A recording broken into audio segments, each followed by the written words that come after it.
Press Start Podcast. And welcome back to the Press Start Podcast. I'm your host, Vic, aka Mr. Never Chill, and this is episode number 151. And this week is the Press Start Game Awards. And this week I do welcome back Scott, aka Scobie1. What is up, everyone? This is going to be an excellent episode. Glad to have you all here. Hell yeah, bro. I definitely agree with that one. And on the other side, we got Roger, aka Lunatic Oblivion. How's it going, bro? Hey, Hey, who, me? who me? Couldn't be. Yeah. So this is going to be a really big, exciting episode. Honestly, I've been like really looking forward to it this whole week, trying to get everything to get going and getting all the winners. Obviously, there's going to be 4 categories that we do need the community to vote on and/or throw in the chat on what the winner will be. But nonetheless, let's go ahead and talk about what we've been playing through before we move on to the first award. So neither one of you guys have much of a list, but mine is like just a random batch of like, let me try this, let me try that. But I did beat my 52nd game of the year, and it was the Paw Patrol World with my daughter. Um, it was an alright experience. Nothing really to say about it. It was better than the first Paw Patrol game I beat earlier in the year, so there was definitely some improvement there. But Definitely a better sequel. The original game was lacking, but they really made up for it in the sequel to Paw Yeah. Patrol. yeah, well, the first one was like linear. This one was more like an open world game, so they actually did the open world better.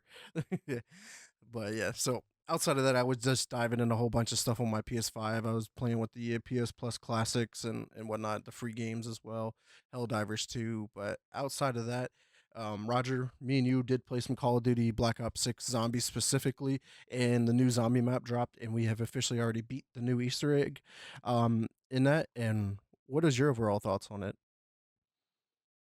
I thought the Easter egg felt a lot more simplistic, almost lackluster, because a lot of the Easter egg was really just doing the swords. Like that was the Easter egg. It felt like Right.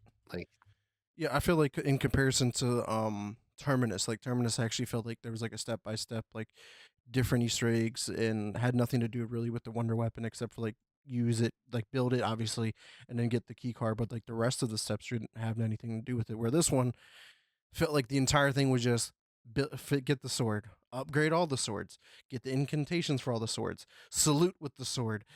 Oh, now you can go fight the final boss. You're like, okay. okay, do I use the sword on the final boss? Not Nah. really. It's not good. Don't do it. No, absolutely not. Why do I have it? Right. He's actually Well, resistant it was to just it. to get there.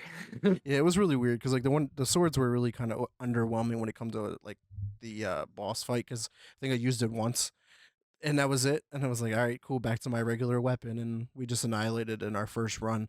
I did feel like the final boss was way easier than the Terminus boss too.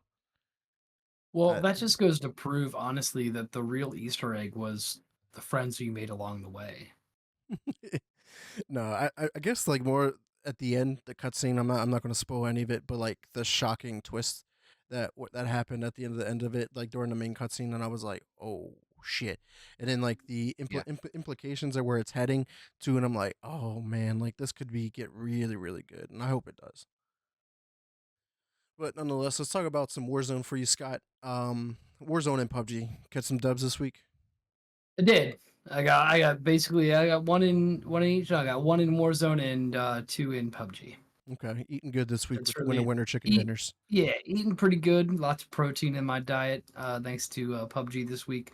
Other than that, it's been a really, really uneventful week for me. I had a lot of things to take care of on the outside world, instead of here. But other than that, I mean, when I was there, I was eating. It was great. Yeah. And then me and you have been playing some more Pokemon TCG Pocket. We were just talking about like our collection right before the show started. We're almost there. Like we have like 20 cards, if that, left to collect. And I literally just pulled a regular Mewtwo and a Mewtwo EX right before the stream started. So that was really exciting there. But nonetheless, it's still the average experience, and just really eager to see the new set drop. Like, and I think it comes down to like right now there's one set, so like you're really just like, all right, I'm just pulling a pack. Where this one, like you add another set, it's like, damn, do I complete this other set and keep pulling packs there, or do I pull from this new set? So I think there's going to be some interesting takes on that. Yeah, it'll be fun to see what what they're gonna do with each set, how long each set's gonna last before a new one drops. I think waiting too long would be very, very lackluster as Mhm. we've seen from this game. But doing them too fast is just gonna make a little bit of chaos here and there, and it's gonna make people do the premium. It's gonna make people buy gold. It's gonna, I mean, so they're probably gonna end up doing it really fast just to get some of that cash grab. But it's been fun, man, collecting and stuff like that. Playing the old game as we used to play it. It's been a wild ride between welding and then underwhelming, Mhm. and then just being whelmed overall. Not overly so though. Right.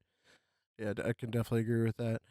Um, yeah. So let's see another game we talking about. Roger, I'm actually surprised to see it's not here on your list yet, and also you, Scott. Is Marvel Rivals? I know it was on my list. I know a bunch of people have been talking about it, whether it's in Lunacy Arts. I know they were playing it and big time. I know Shoot to Win is playing it a lot. I played 2 matches of it, and I'm like, yeah, this game could be really fun, but it's also a game that I am not playing by myself in the least a bit. But I did play my first game as Iron Man and went 16-0, and I was like, okay, this is fun. I can see myself playing it with friends, but not by myself still. But I played the next game as like Moon Knight, and it felt a little bit difficult. Like this character clearly was not for me as opposed to Iron Man. So there's definitely a character for everybody. But overall, I think it's doing really well. Everyone's like, oh, it's an Overwatch clone, blah blah blah. But like, I don't know. It plays slightly different in a way. Like Saying I feel something is a something clone is at this point is just they're just It's claiming it's inspiration. That's all. it's pedantic. Just claim inspiration, and we already know that that's what works. But saying There's something that's nothing new in the world, yeah, truly. Like to when you're talking about you know something like this, it's already been there, been done. So like we have yeah. to just agree at some point. Yeah, cool. It's a clone of something else. Can it do better? Does it do better? Is Right? it better? Does it feel better? Does it play better? Is Yeah. the combat better? Is the landing better? Is like what's better about it? What's worse about it? That's really where you get hmm down to. You get down to that actual nitty gritty, and that's where you see some really good games thrive, versus other games that just kind of dud out. Yeah. And I think Marvel Rivals is going to do really well. Also, the fact that it has done partnership events with Fortnite already, which is crazy to think about. Just that whole metaverse of now games crossing over, and it's just like it really works. And I Well, obviously we Marvel know how has big, that stupid yeah, Disney money, so who knows? yeah. And obviously Fortnite already does a lot of things with Marvel, but then they tied it into just another game instead of just like adding content into their game. It's like promoting a game within a game in a way. Like Fortnite is just becoming huge, which we're going to talk about their new announcement here later on in the show. But yeah, I mean, Marvel Rivals I think could be really good if they execute all of their events and constant flow of content, and hopefully just don't burn all of the bridges that Overwatch has done over the years.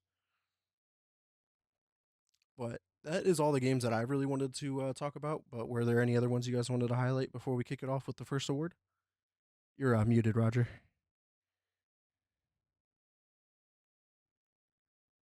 Roger, we lost your mic. Can you hear him, Scott? No, Oh, not even a little bit. uh oh. Oh no, his apology was muted. Oh no, his apology is still muted. His Yeah, apology is still we're muted. having some technical difficulties as There's he nothing figures for out. me. Yeah, there's nothing for me so far. I've had a There we go. very uneventful I was week. gonna But say, there here we he go. is. There he is. Yeah. I knew exactly what happened too. My mic keeps muting the level for some reason every so often. But what I was gonna say is I'm surprised we didn't talk about Path of Exile 2 this week. The fact that that dropped. Oh yeah, I just see it here on your That's list now. It's just that's abbreviated. huge. Yeah, Yeah. how was that Path played of through? Exile. Uh, it is hard. Yeah. It makes the first game look easy. Yeah, So how's the Diablo clone? well, let's be honest, it has since become better than Diablo. Yeah. Diablo did it first and they did it better with Path of Exile. But Path of Exile 2 is truly a really well done game. It's just very difficult. I think there's a lot of rough edges that need sanding because Path of Exile, the original game, both will continue to exist side by side. They'll just play differently, have different stories, and have different events. but both will continue to be supported by the developers in tandem.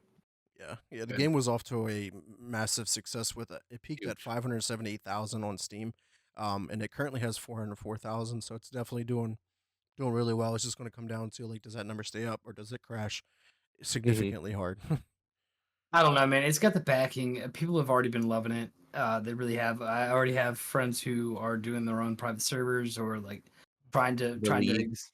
trying to do leagues, stuff like that. I mean, from this has every marking of a game that's going to be here to stay for a while. It really does. The first one stayed for a while. I don't Yeah. see why this one won't, as long as they don't like destroy the community that they built along the way. As long as they don't overwatch it, we should be good, honestly. Without a doubt. All right, guys. So that's everything that we've been playing over the past week. But let's go ahead and dive into the first award of the show, and that will be the best music and sound. So I'm gonna get it pulled up on screen here. These were the nominations that we did talk about last week. So we had Astrobot, Metaphor ReFantazio, Stellar Blade, Call of Duty Black Ops 6, Senua Saga, Hellblade 2, Black Myth Wukong were the 6 nominations, and the winner by a split decision here with a 2-1 vote was, let's see here, got to bring up Canva, I guess, to toggle over, and that is Hellblade 2. Senua Saga Hellblade 2 is the winner of Best Music and Sound, so shout out to them on winning a prestigious award here from the Press Start podcast.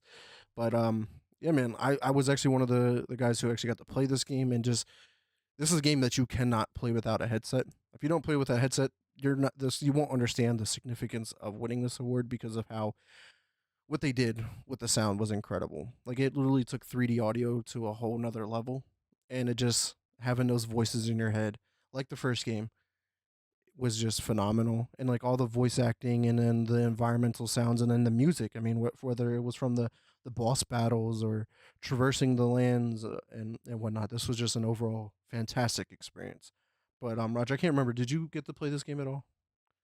I skipped over it based on Marshmallow's recommendation so far. I wasn't really there for it because I had so many other things that I was playing when it came out. It's something that I'd like to go back to because the first one was good. I honestly genuinely liked the first one.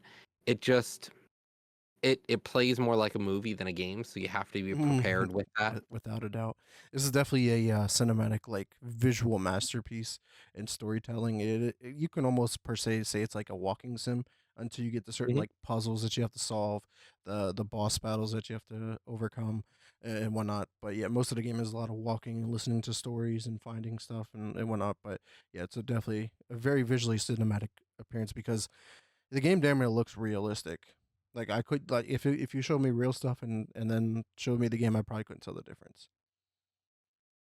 But nonetheless, what Vic about is an AI confirmed. yep, AI confirmed. But what about you, Scott? I can't remember. Is this a game that you got to check out when it released? So I actually didn't get a chance to play either of these, but what I did is when we were looking through for our awards and for our nominations, I went through and I played some clips from each. You can go out to YouTube, get clips from all of these. Mhm. And for me, it really was ReFantazio as far as like the hype, like everything like that. But like the Hellblade 2 was really, really good with a 3D sound. Like this was more of a contrarian vote for me when it comes down to it, just because I thought that ReFantasio's soundtrack, like the FX, everything like that was just spectacular. But I am glad that Hellblade 2 did win this because you're absolutely right. A lot of the 3D sounds that came from this, a lot of the immersion that was drawn from those sounds was really chef's kiss. Actually, I forgot about like some of the combat times, like when you're like one on one with somebody, but there's someone like approaching you, like you can hear the direction that they're coming, and like you almost have to like time Like when they're back here and right. not over here. Right, It but was you know very when they got close to you too, and you knew that you had to snap to them to parry or block the attack, and you're just like, that's pretty impressive.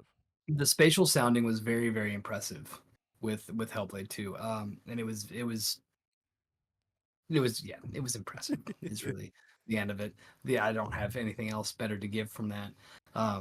But I still put my vote in for ReFantazio because I thought that it was overall still really good, still really Mhm. great. A lot of it But comes down to whether you value the soundtrack or the sound design, Right. yes, Yep. because both are very different aspects of a well thought out and well designed game. Mhm. Whether you care for the atmospheric sound and effects that they put into it, or the soundtrack that keeps, everyone wants a soundtrack to their life, and does the game do what you want it to do while you're playing through it?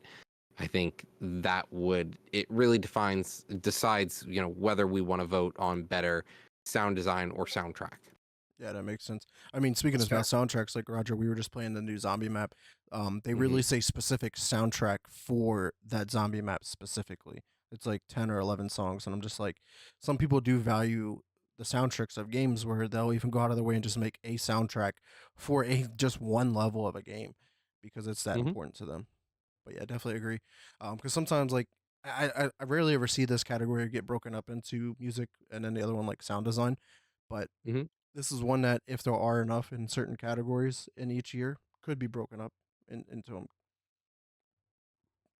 But nonetheless, that is the winner for best music and sound. Shout out again to Senua's Saga Hellblade 2. So we're going to be alternating in between awards to break it up a little bit with some gaming news, industry news that we would normally talk about.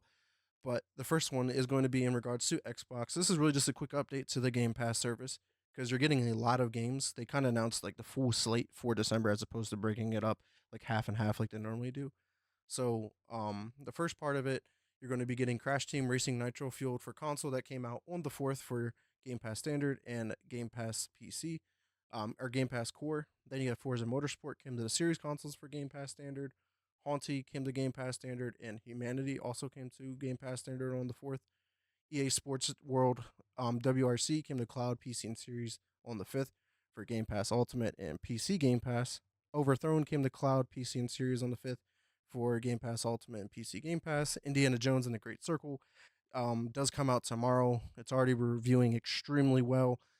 It missed the mark to come in for any awards, unfortunately, for like the Game Awards and whatnot. But go check out that game. Wild Frost comes out on the 10th for Game Pass Ultimate. Hunt Showdown was just recently announced to come to Game Pass Ultimate on the 12th. Carrion is coming on January 2nd. And Road 96 is returning to Game Pass on January 7th. But on the 15th, we are losing quite a few games. Amnesia the Bunker, Forager, Forza Horizon 4, Rainbow Billy the Curse of the Leviathan, Rise of the Tomb Raider, Tin Hearts, and The Quarry.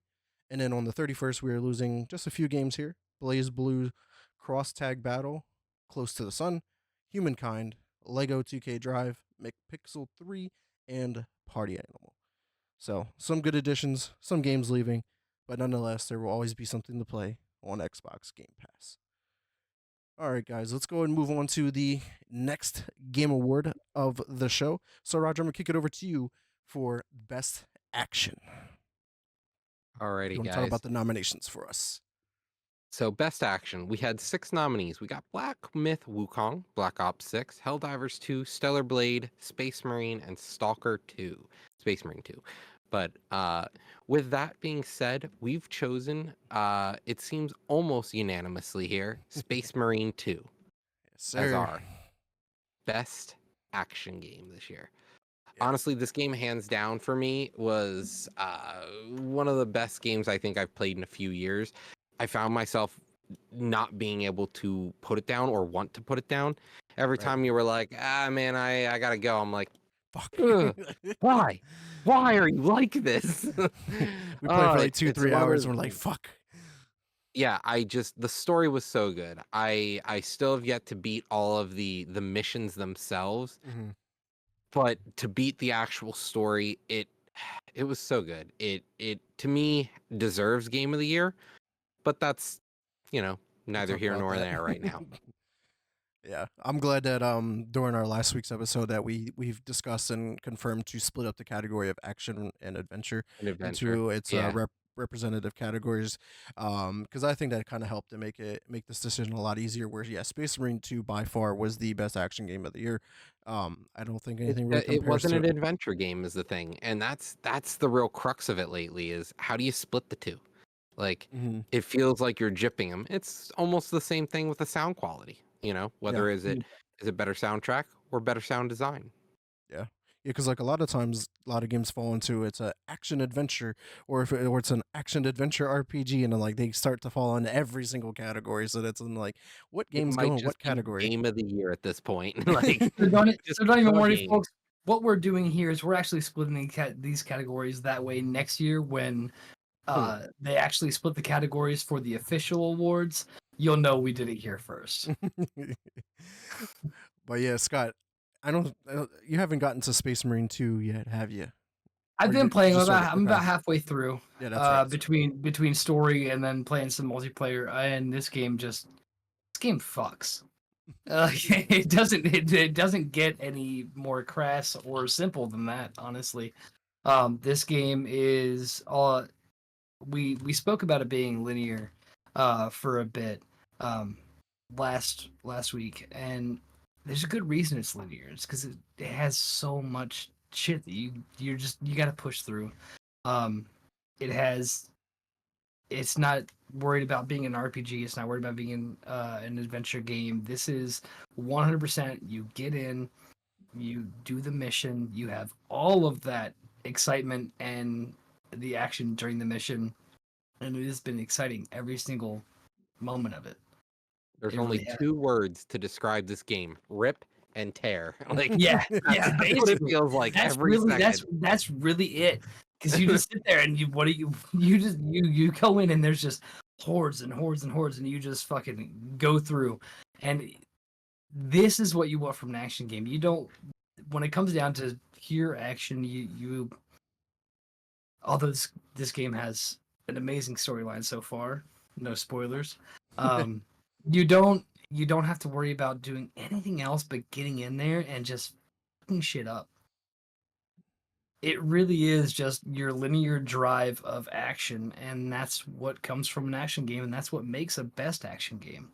Yeah, Uh, like let's be honest. If you did open world in this, you'd ruin your game. it I would would be agree. awful. Straight It would be ruin the awful. game. It would be awful if you did open world and that was it. Like no, Yeah, not for me. I But the love that fact that this this is was linear, linear, and the fact that there were still places to explore for like Hmm. hidden weapons or the data slates and that you could pick up that yeah, adds lore to the game. It really felt like a classic 360 style game, like Yeah, it through felt and like through. classic Halo, where you're like, "Oh, what's around this corner? Oh, dude, look at this weapon I just found." what? What? Why is this Spartan laser over here? Yeah, guess it's time to fuck. Yeah. What's the scarab gun doing over here? That's so weird. Oh Anyway, I'm wait. gonna use it. Yeah. But this game was it really was like just it was simple. It was no bullshit. We need more of Straight this. action. It Mhm. was straight action. And Roger, what do you always like to say? This is a double A quality. Like this is a double A game. This is a double A game that shows AAA has no place in the industry anymore. Let's be honest, AAA is a bloated mess, just like movies. Uh, let's be honest, their AAA is getting derivative. It's getting long-winded, and it's getting hard to hold together or even make it valuable anymore.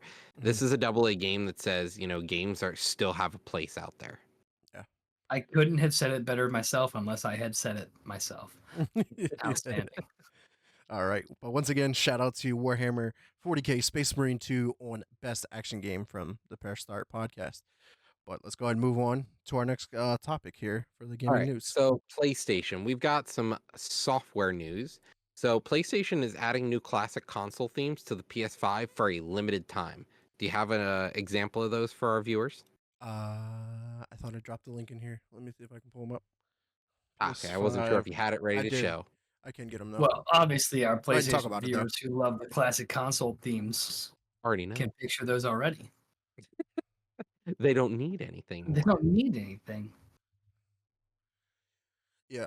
I definitely personally have enjoyed them. Because I did buy my PS5 recently. I'm gonna see if this video has it. Hopefully this hopefully this pans out pretty good for the viewers. Oh, we're already teasing what's the next topic here, but let's go ahead Ooh, and Google this ooh. up. Spoilers. Spoiler alert. Spoiler alert. But yeah, the 30th anniversary um intros are pretty cool. Let's see if we can skip through them here.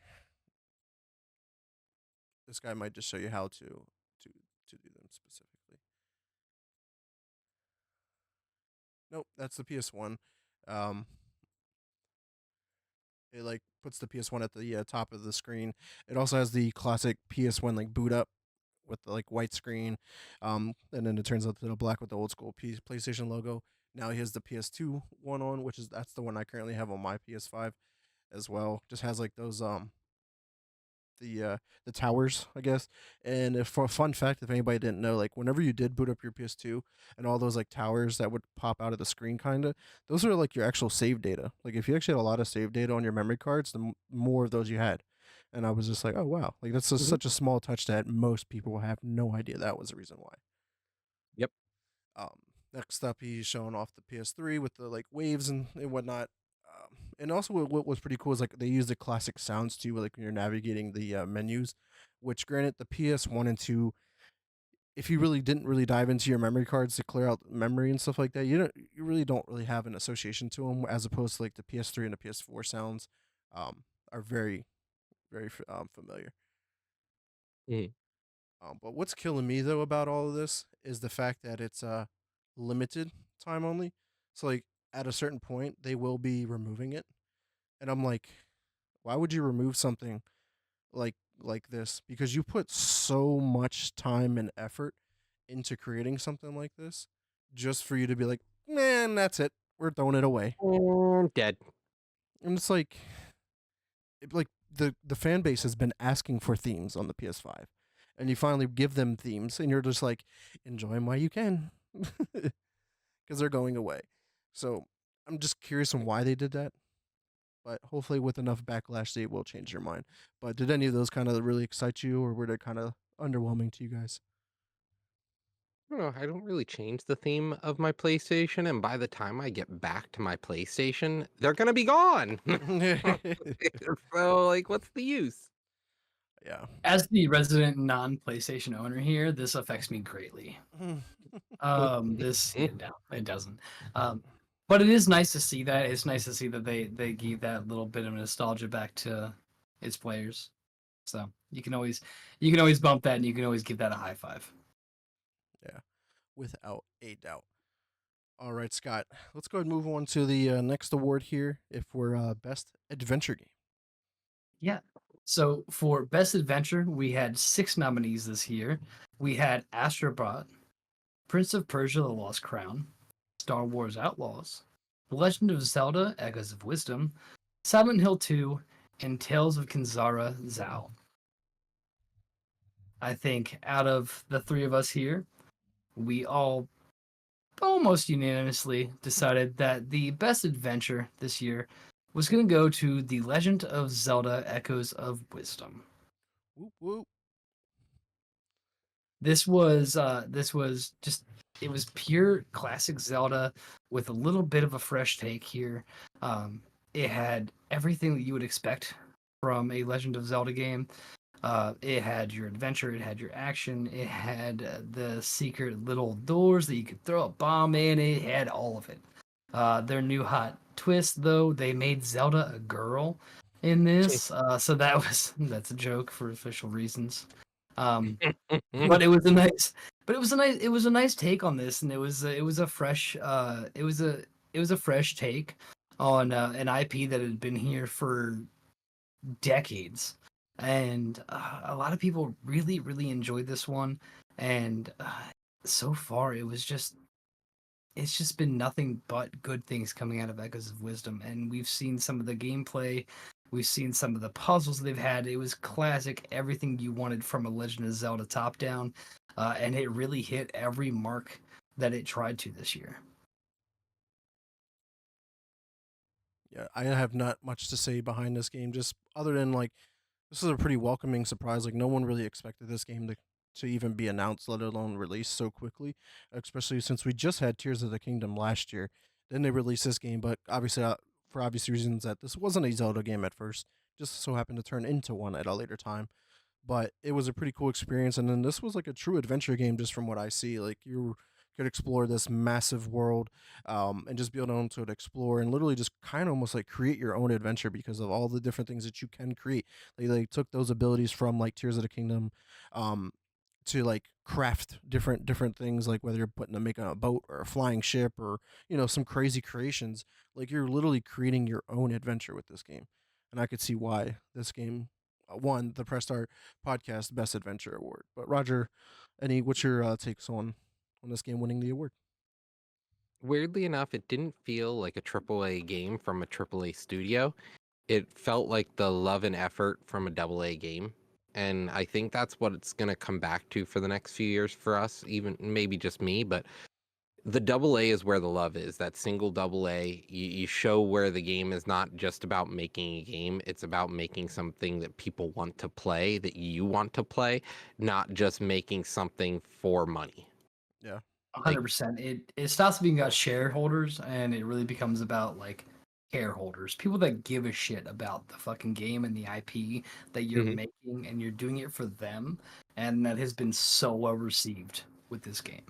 Like Legend of Zelda has flopped before. Like they have flopped many times in the past, but it feels like they finally decided that maybe let's just make a game that people want to play, and that's what they do.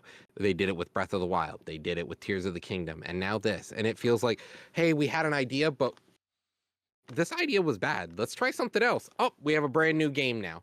Like they're willing to take a risk and not turn into Skulls and Bones.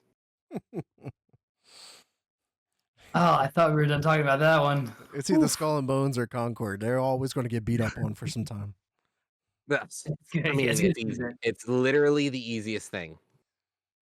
We will stop beating that dead horse when it stops spitting out jokes. Facts. So once again, shout out to The Legend of Zelda: Echoes of Wisdom for winning Press Star Game Awards Best Adventure Game.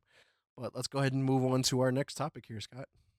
Yeah, so coming out of Nintendo, and I feel like this is part of the bigger news pieces here.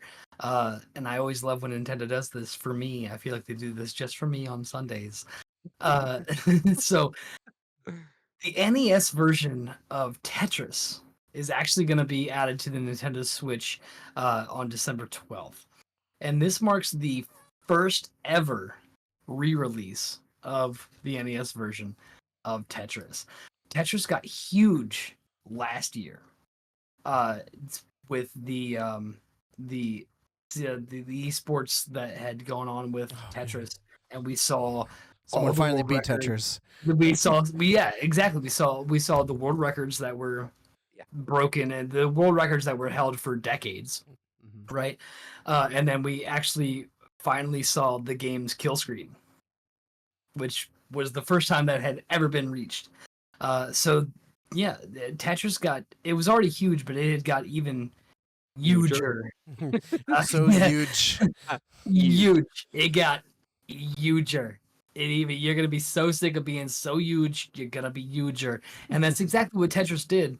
And then after that, I mean, this was the next right move for the NES version of it. And so that'll be coming out on December 12th. And that's just gonna be a nice little touch on, like little chef's kiss on the popularity that came out of Tetris after following the 2023 season for the esports. I mean, who doesn't know Tetris? Who doesn't love Tetris? Tetris was one of the first games that shipped with the original Game Boy. I mean, just saw even the comparisons of life that Tetris has implications on, like when you're trying to like organize your closet. What do you say? Like, I'm playing Tetris. I'm really good at Tetris. I- I still say that to this day when I'm packing for road trips or like camping trips and things like that. I'd be like, don't worry, I'm a got professional Tetris. Tetris player. I'm a I'm a Tetris professional Tetris player. We got this, and I'm just you're moving stuff, and Tetris has been such a huge piece of pop culture, especially gaming pop culture, and then to come around get the huge like magnifying glass that it had gotten over the 2023 esports season, and then now coming out with the NES re-release, which first time that's happened for the NES version. I mean, these are big things. It seems small at the time, but these are big things that they get to enjoy. The people that have done that, the people that have made that get to enjoy. So good for them. It's been around for a while. It first released on June 6th of 1984. So Tetris is one of the longest running games, period, honestly. But real quick before we move on, shout out to JD Gaming for subscribing to the Press Start podcast. But Roger, any last inputs on Tetris returning to the Nintendo Switch Online? No, I think it's fascinating. But in my opinion, might be a little too late at this point. The whole esports league is said and done with that. Now, don't Mhm. get me wrong, we saw this year with the next Tetris record, which is that somebody finally, instead of getting a kill screen, finally reset Tetris. Always something new with that game. Hmm. But shout out to Tetris and Nintendo. But nonetheless, let's go ahead and move on to our next game award that we will be handing out, and that is for Best RPG. So these are the nominations here on screen. We got Dragon's Dogma 2, Like a Dragon Infinite Wealth, Metaphor Refantasio, Black Myth Wukong, Dragon Age the Veilguard, and Banishers Ghost of New Eden. And the overwhelming answer here was Metaphor Refantasio. This was almost a unanimous decision, but the love for Dragon Age and Scott is undeniable. But nonetheless, obviously, we know we've been talking highly of Metaphor. I personally have only played the demo for a few hours and got my itch in my first entry into an Atlas game, and this will be one of the first games I do beat in 2025. I'm super excited to dive into it, but nonetheless, this game is huge. It is massive, and we talk about it day in and day out. But Roger, what's your thoughts on Metaphor Refantasia winning Best RPG of our show? I I have never met an Atlas game I didn't like. Let's be honest. Atlas for me is like the RPG maker right now. If we had seen some of the games that were supposed to be released this year, it may have had stiff competition, but they decided that they didn't want to go up against competition. They waited till next year to come out. Without a doubt. Yeah, shout out to Metaphor. But Scott, what's your thoughts on that winning it over Dragon Age? You know, it's one of those ones. It's not upsetting. I do give it to Metaphor because there's a lot of people that decided not to go up against Metaphor this year, and that's for good reason. But the Veilguard had a lot of what Dragon Age fans wanted and needed, and it also brought in a lot of new players into whether it be RPGs or just Dragon Age in general. And I think that Dragon Age was still a very, very strong competitor in this. And if you're gonna lose it to someone like Metaphor, it's not an upsetting thing. It's really not, because that comes down to who had the better overall game. Do I think it was Dragon Age? Maybe. Do I think Dragon Age was a little bit more fan service and giving more back to their players? Yes, but Metaphor coming in here and being the IP that it is, and getting just the renown that it has earned, it's not an upsetting thing to see, honestly. Yeah, couldn't have said that better. So shout out again to Atlas and Metaphor Refantasio on winning Best RPG of the 2024 Press Start Podcast Game Awards. But nonetheless, let's go ahead and move on to our next topic. Roger, take it away. Alrighty, so the next topic is a little long, so stick with me, don't fall asleep. We got Amazon. Lots of big changes from Amazon. So, Amazon services, their December free games are crazy. So, December 2nd, you're going to get Star Wars Bounty Hunter, Tomb Raider Underworld, Overcooked 2, Call of Juarez Gunslinger, Dredge. Then on the 5th, you're going to get Quake 2, Disney Pixar's Wall-E. Then on the 12th of December, you're going to see Planet of Lana, Heroes Hour, Lacoma Recut, Electrician Simulator, Redrawn, the Paint Tower Collector's Edition, Baldur's Gate 1, Baldur's Gate 2, Necromunda, Hired Gun, Neverwinter Nights, The Outer Worlds, Space Hulk, Spelunky, Warhammer 40k, Dawn of War, Space Marine, and Dawn of War 2. Then, we're not done. On the 19th, you'll see Nina Witches, Family Disruption, Predator, Hunting Grounds, Ace of Luftwaffe, the Simulacross, and then Christmas Fables, and then at the end, right after Christmas, your after Christmas gift is the Town of Light. So like, holy crap! This month there are so many games coming out. Yeah. What the crap? Yeah, it's a lot of games, and I had like the original list, but then they added 10 more out of nowhere, and it was because they just with the release of their TV show, um, Hmm. uh, Secret Level, where it like culminates like a bunch of just random video games. They were like, "Here's 10 more games that appeared in this show. We're gonna give them away for free," and I was just like, "Wow." So anybody who has Okay. Amazon Prime, go download all of these games because there's a lot of good ones here. Honestly, like I know I played the Outer Worlds. We were talking about Space Marine 2. I've never played Space Marine 1. This could be the chance to play it. Spelunky is a cult classic. Planet of Lana was one of my favorite indie games of last year. If you want to learn how to be an electrician, go try Electrician Simulator. Star Wars Bounty Hunter. This is the remastered version, so like go play that. Like there's a lot of good stuff here. Dredge. I know a lot of people are huge Dredge fans. Yeah, and Roger, if you had to choose one game here on the list, which one are you playing first? Hmm. I think Jordan would like to play Wally. Wally's one of my I'd all-time favorite Disney I'd probably characters. play Wally, just because Jordan would want to play. Yeah.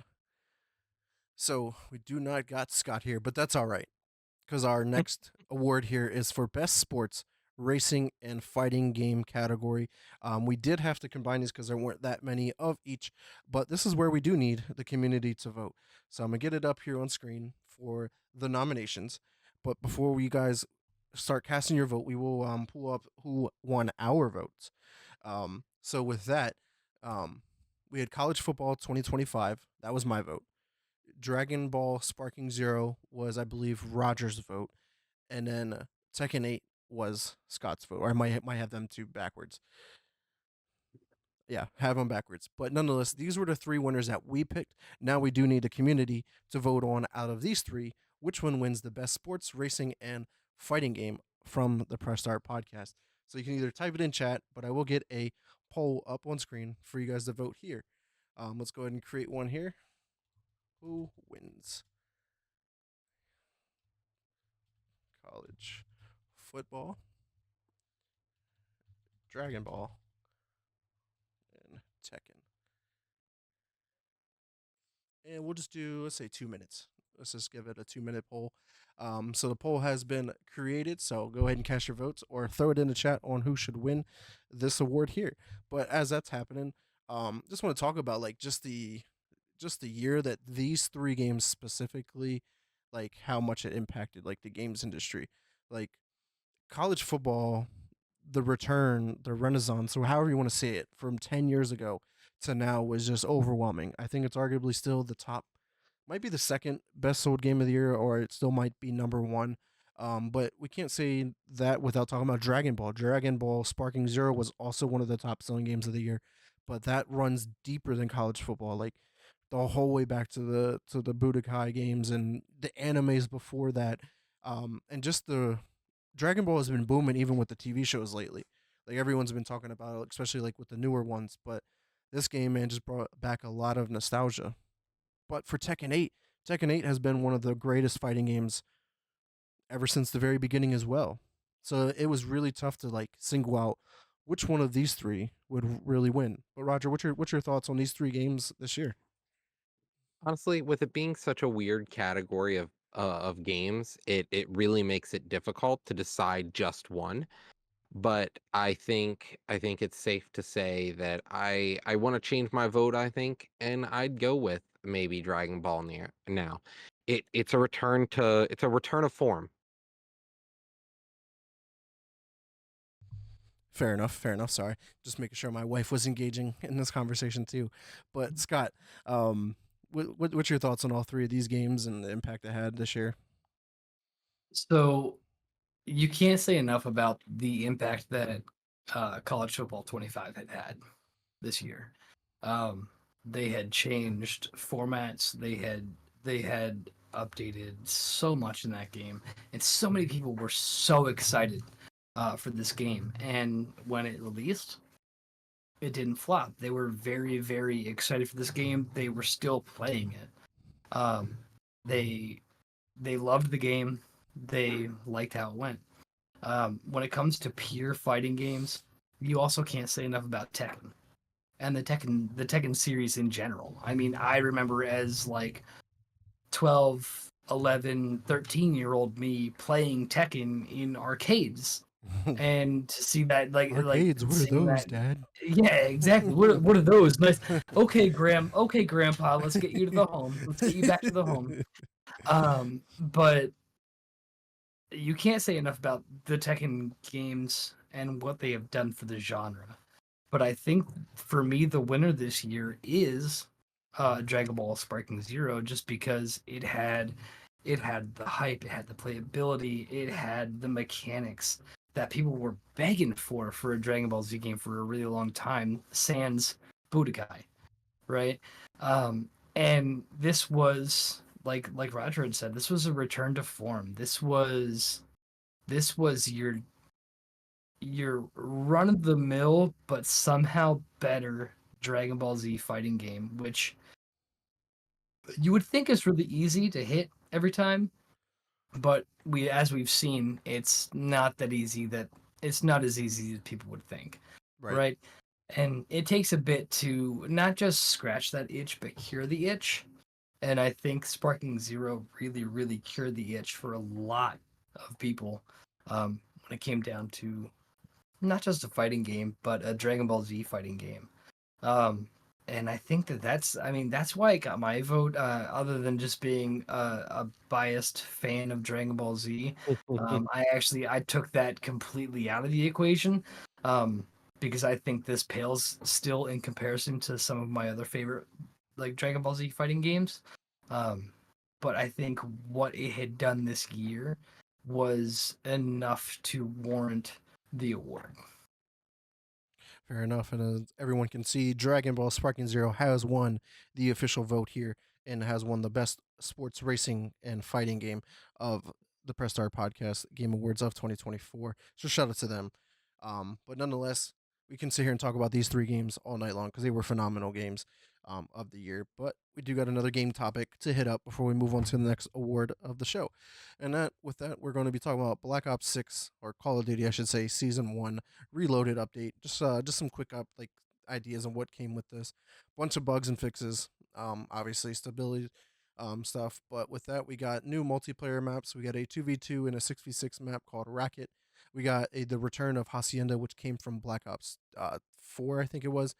Nuketown is getting a holiday variant. Ranked play did come to Warzone along with a new perk called Reflexes. The new zombie map, which we talked about, which brought a new Easter egg, new perk, which is Vulture Aid, which Roger, I know me and you can argue that this perk is really fucking phenomenal. And Yeah. so is the ammo mod. Like Light Men, like when you started looking around, it almost looked like it didn't belong in the game, but like the ability of just being able to heal you came in so much Man, handy. all you do is you just look at one of the big amalgams and you're like, I'm sorry, man, but even if you punch the shit out of me, I'm still gonna shred you. Like, Without a doubt.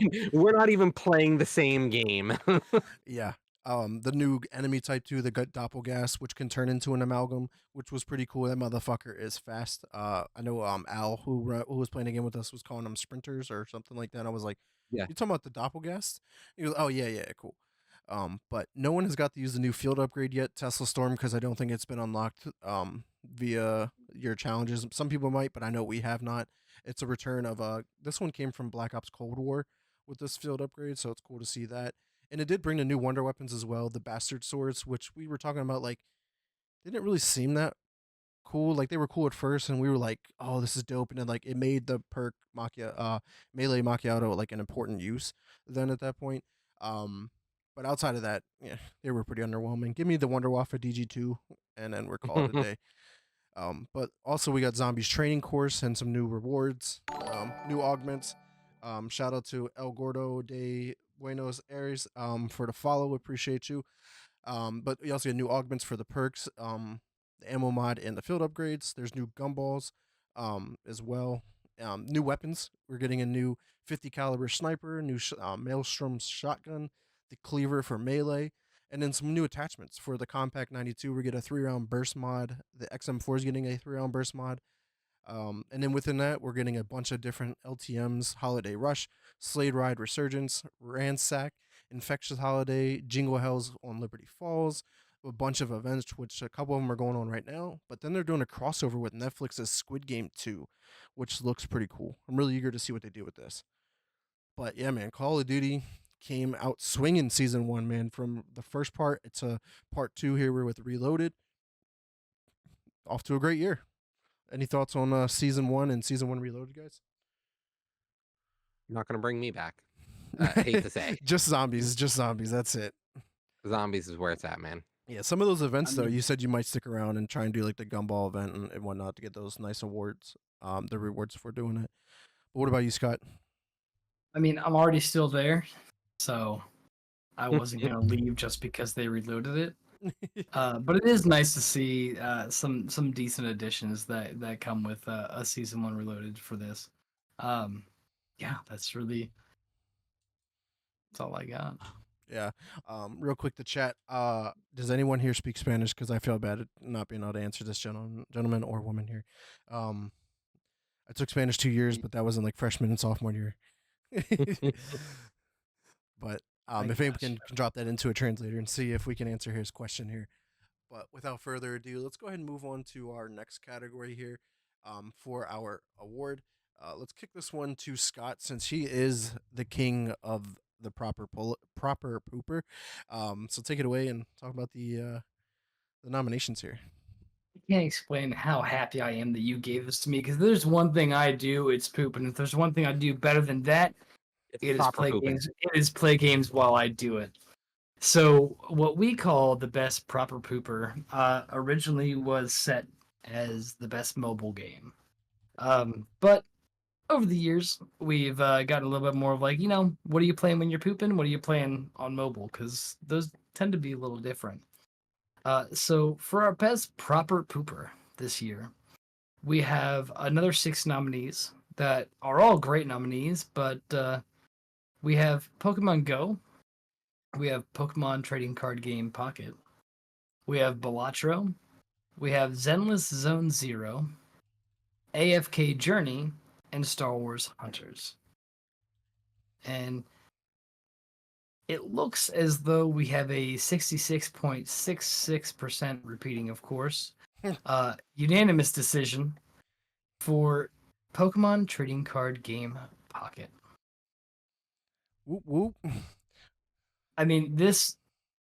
This really has been the best proper pooper. It really has been. I haven't played Balatro, but I've seen a lot of the gameplay and I've seen other people playing it, and it's not opening booster packs. If you can find another game that gets me opening booster packs when I'm pooping, You're not chasing the dragon with that game, bud. yeah. I'm over here just like, where's my next EX card? All I need is a Pikachu EX for the decks. That's all I need. That's all it is. But this one is for sure the best proper pooper because you get bored quick, which gets you off the toilet, and then your legs don't get numb, and you also don't get hemorrhoids. So really, this is the best proper pooper because not only are you entertained while you're doing your business and having your morning constitutional, it gets you off there fast enough to where you're not seeing any medical ramifications. Yeah, like we were saying at the top of the show when we were talking about us playing it. Yeah, I definitely agree. And it just feels pretty bad too because like we know how massive the mobile market is, right? That there really wasn't a ton of games that really stood out on the mobile platform. Like other than obviously our nominees, like I can circle back here to our nominees with Wuthering Waves. Didn't really hear much about it. I love Balatro, but it was hard to put it in front of Pokemon. Zenless Zone Zero, didn't really know much about that. AFK Journey, and then Star Wars Hunters. It was just like an interesting, rough year for mobile release games.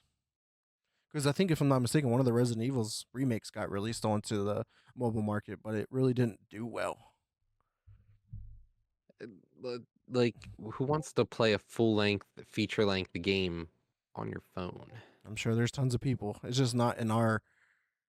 Yeah, it's, let's be honest, the young market isn't the only market, and they're the ones who are like, touch screen crazy. So that's, maybe they might want to play it on there, but I just think the rest of the market's not there for them. Yeah. But nonetheless, shout out to Pokemon trading card game Pocket on winning the Press Start podcast best proper pooper of 2024. Shout out to them. All right, Scott, if you want to take us away on the next gaming news topic. So this is a fun one, right? So Fortnite has announced a new 5v5 game mode called Ballistic. Yeah, I'm not sure if you have any footage to pull up here on screen for We that. got a very quick teaser trailer. Very, very quick. So yeah, as you're talking about it, I'll get it pulled up here. So they're saying it's going to be very, very similar to CS:GO and Valorant with like a slight touch of Call of Duty. I don't know how you slightly touch something with Call of Duty without it ending up as Call of Duty. Um, Without it being a that's- crime. I mean, well, when it comes down to having a game that's not Call of Duty, getting a little bit of Call of Duty in there, it basically acts like an STD, and it's going to end up being Call of Duty. Yeah, literally, So it's just I'm on not loop sure here. exactly how they're gonna work. Yeah, I'm not sure exactly how they're gonna work on that. With the slight touch of Call of Duty. I'd be curious if it plays like the whole setup of like buying and having an economy in between rounds like Valorant and Fortnite, but then like the gameplay really feels like Call of Duty where you can actually move and shoot as opposed to CS:GO and Valorant. Like your best chances of shooting people is standing still and aiming. I could see it ended up. I could see it just from that literal half of a second of a trailer that we can throw up there. I'm honestly thinking it would end up being more like the finals Per a se. little bit with Maybe. like The finals is very hectic though and crazy and destructive. Like you tear Well, down it's the- buildings. this is a first person Fortnite, so I mean Yeah. it might also be hectic. So who knows? But yeah, so I'm willing to give it a go whenever it does drop though. I'm definitely gonna check it Yeah. out. Yeah, absolutely. But to add on to that, Fortnite has actually this wasn't on the itinerary there, but they've actually gotten a lot of backlash over the OG mode. If anybody has seen that, there was an addition of bots recently that they had put in there, and they're saying that for the people that have been playing the higher level individuals, this isn't there, but for some reason, unbeknownst to anybody, they've decided to add bots to their multiplayer modes, and this really only affects like the new players, the lower level players, things like that. But it's still getting a lot of backlash over adding bots to a multiplayer mode of a game, and there's a lot of things that have been called into question, whether or not they've done this in the past, whether or not they will do this in the future. So just something to look out for in the next coming weeks for Fortnite, and see if they pull back on that, or At least they adjust maybe- the volume of it because I think they said 90% of the players in each match are bots. So for the lower levels, yes, it's almost indirectly correlated. It's almost like the lower you are, the more amount of bots you get. The higher you are, the less amount of bots. Guess But that makes it doesn't- sense. Well, it doesn't when you actually look at the fact that they've hit 1.3 million concurrent players yesterday. Mhm. So a lot of the backlashes come from the fact that they've had that many players and still felt the need to put bots in there. Yeah. So a lot of people are just kind of giving them a little shit here.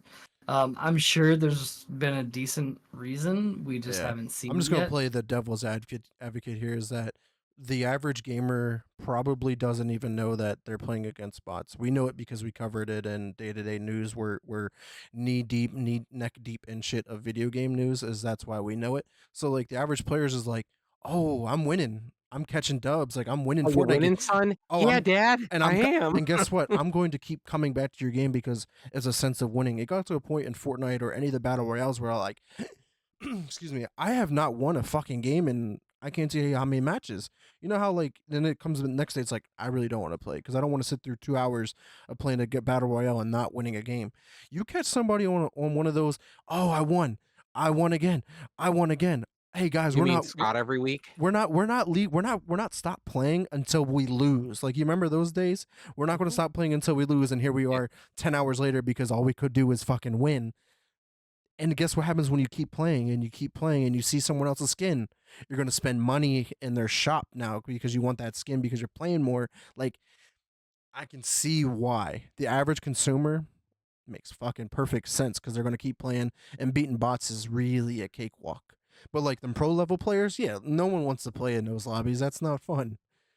They're gonna fucking curb stomp and kill 99 people and set world records and shit. Yeah, and I get how easy it would be to be a devil's advocate on this, but like at any point, like there should be like a yes, I want to play against bots, or no, I don't want to play against bots. Mm-hmm. Because if you're half bots, half nots, like how does your skill based matchmaking work? If How they have it, does your ranking work? Like I mean, and for them to just kind of just push this in there and let this happen. Not a boo on them by any means, because like Fortnite really hasn't done that much wrong, for any of us to really say that they've, boo on them. Um, but to still have bots in there and have it at that high enough of a density, that's still something to consider when you're just trying to get into a Fortnite game and you think you're beating someone else, you think you're doing this, like, oh, I won, it was bots. You don't know that. You didn't know that.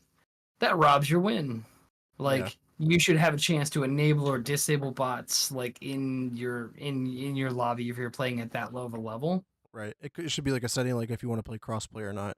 Like, do you want to play crossplay? Do you want to play with bots? It should We be can call cool. it crossbots.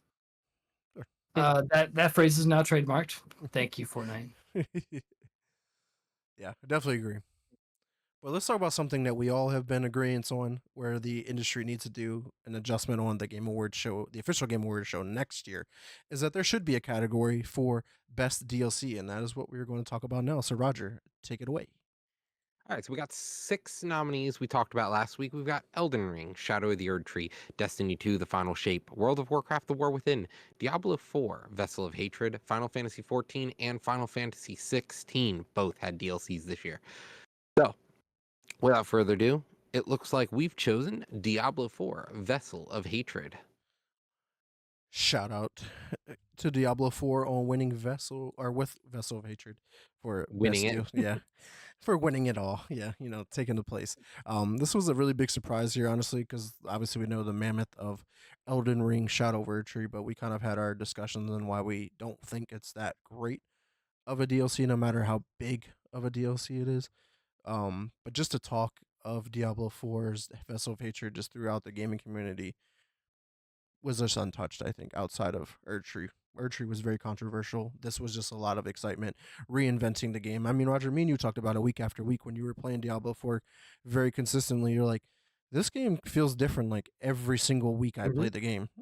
And this was no This different when this dropped. game's It felt like a whole, like this might as well have been Diablo 5. So yeah, shout Yeah. out to them. Like they just keep players coming back and just giving them new reasons, new experiences where you don't feel like you're wasting hundreds of hours to grind out one item or whatever it is. Like none of that anymore, really. But yeah, Scott, any thoughts on Vessel Hatred winning best DLC? No, I think it's well deserved. It was very, very close between Shadow of the Erdtree and Vessel of Hatred. Mm-hmm. But the biggest talk about Shadow of the Erdtree was, will this win Game of the Year? Yeah. And it was like, oh, can't wait for this. Can't wait for this fucking drop. Can't wait for how big it's gonna be. Everything like that. And you heard it here first, folks. Bigger doesn't always mean better. But it released and it was just it did its job, right? So it came out, it was a DLC for Elden Ring, and that's exactly what we got. A DLC for Elden Ring. It was just a little it was great. It was a phenomenal DLC. But when you look at that with like vis-a-vis Vessel of Hatred gave a lot more to the players than Erdtree did. It really did. This gave you Erdtree gave you a linear story. It gave you things to beat, things to do, things to be done with, and that was it. Vessel of Hatred gave you new season, new classes, new maxes on your classes, new just so much new shit in Vessel of Hatred.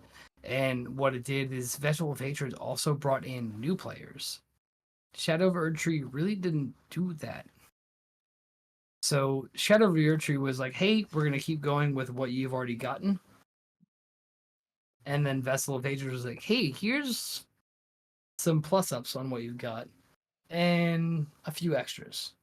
So that was really the decision point for me between Erdtree and Vessel of Hatred. Was like Erdtree was just a continuance of what you got with Elden Ring, whereas Vessel of Hatred was like, hey, here's some more, here's lore, here's this, here's a little bit more that you needed and wanted to bring you back into the game.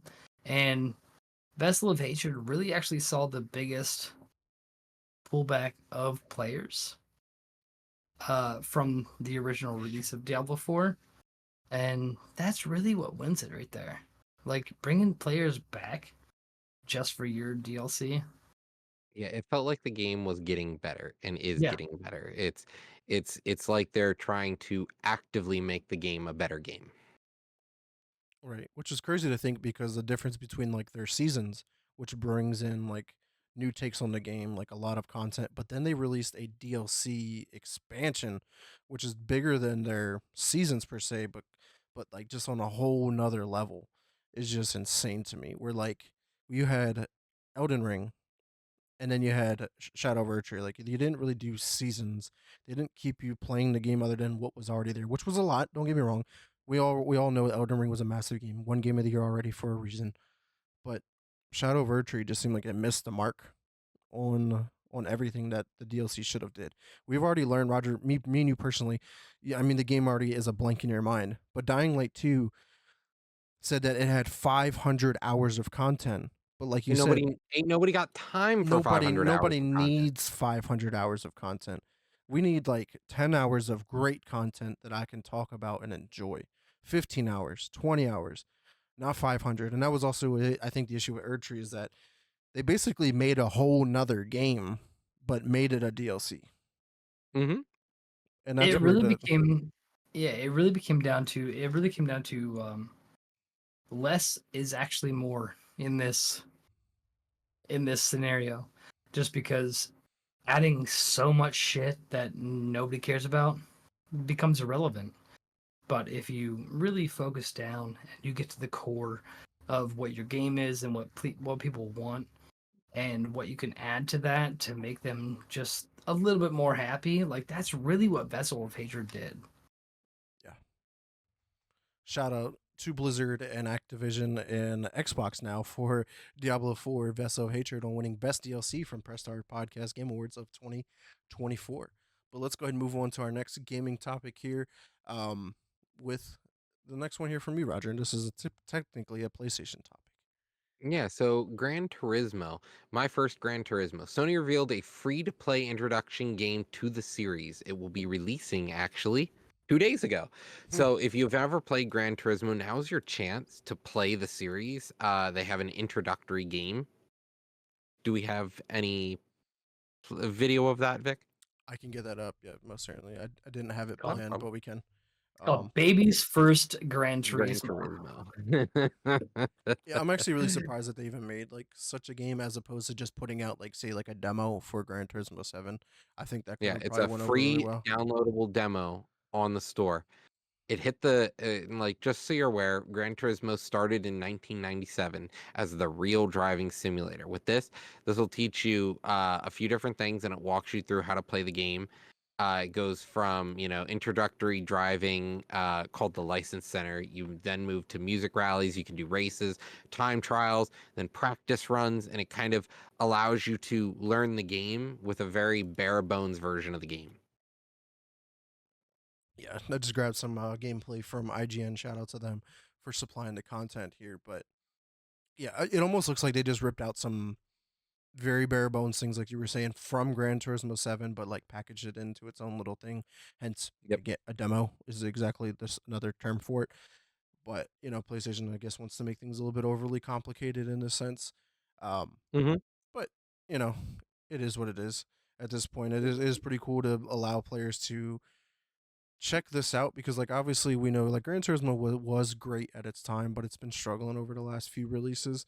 Um, but this gives It's not people, reinventing the wheel. It's the AAA dilemma. yeah, very much so. I definitely appreciate like them teaching you how, because like this was some of the issues I was having with like Forza Motorsport is like how realistic of a racing game it is, how as opposed to like an arcade version of it where like Horizon was way different than Motorsport. Yeah. Braking and Like you're gonna turning is drive that tough. freaking punch bug off a cliff, and you're like, I'm fine. This one, it's like if you don't brake and turn the right way, yeah, you're not turning this corner. You're going off Your and car is flipping.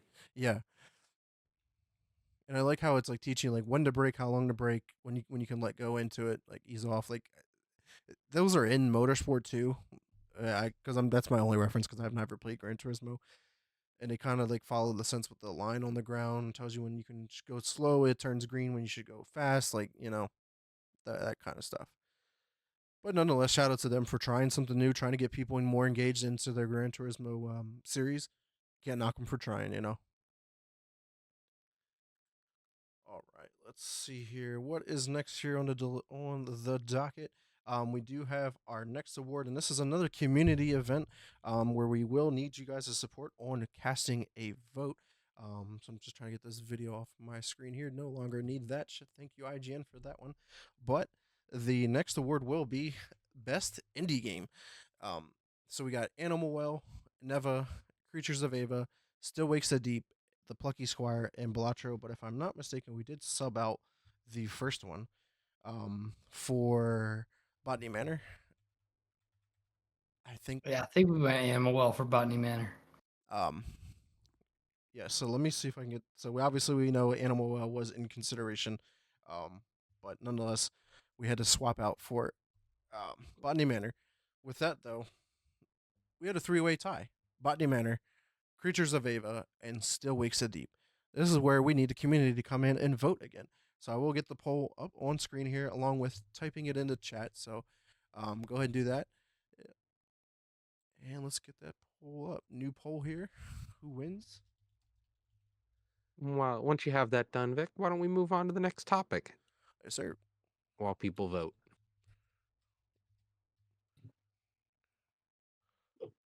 Who was the other winner? Still Wakes the Deep.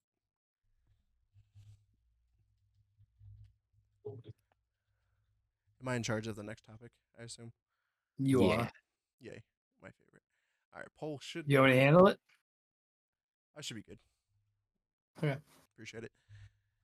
All right, so poll is up now. Go cast your vote on who wins best indie game. But this is where Inhuman was already actually alluding to here in the chat, and that's for Ubisoft and more specifically X Defiant, or in his case, our Lord and Savior X Defiant, the game that was supposed to be rivaling Call of Duty, take down Call of Duty, and that is not the case. It is shutting down the servers on June 3rd of 2025.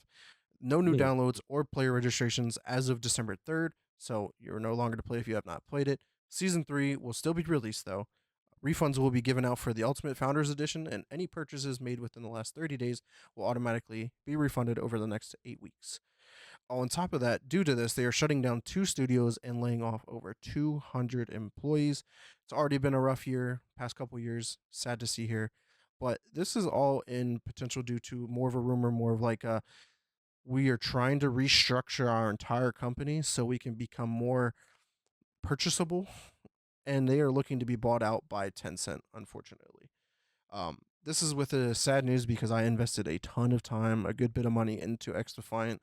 It's an overall great experience. They have a plethora of content that they could have released, just lack thereof did not keep people there. It's the crazy thing. The crazy thing is they release more of the same, and then they're their own competition.